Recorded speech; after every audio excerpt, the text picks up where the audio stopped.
Hirap ang trabaho dito sa Paris.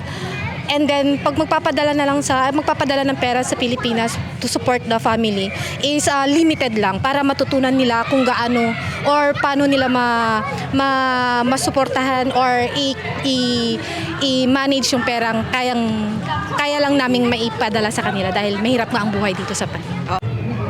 Kailangan din siguro magtrabaho din sila sa Pinas para di lang tayo ang nahihirapan dito sa abroad. Dapat din matuto rin silang magtayo ng kanilang sarili.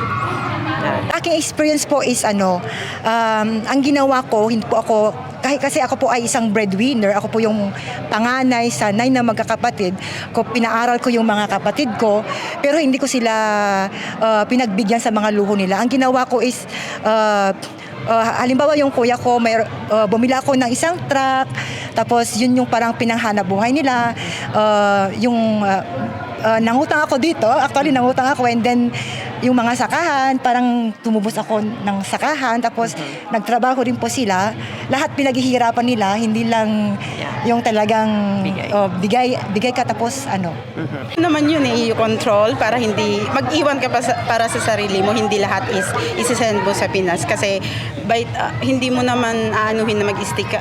Yung mga iba gaya ng mga kikita ko dito, mga matatanda na andito pa rin sila. Hindi ko pinangarap mag-stay hanggang sa maging ganun ako. Okay. Kailangan mag-ipon. Kailangan may ipon kasi mahirap yung walang ipon eh. Pag tumanda ka dito at wala kang pera, napakahirap. Dapat talaga mag-ipon. Yung siguro hindi naman sa magmamadamot kasi ako yung bigay doon, bigay dito. So ngayon, naano ko sa sarili ko, wala pa akong ipon. Kaya dapat talaga mag-ipon ka. Iano mo yung sa sarili mo, mag-invest ka. Yun ang maaano ko sa mga kabataan ngayon. Mag-invest sila habang bata sila.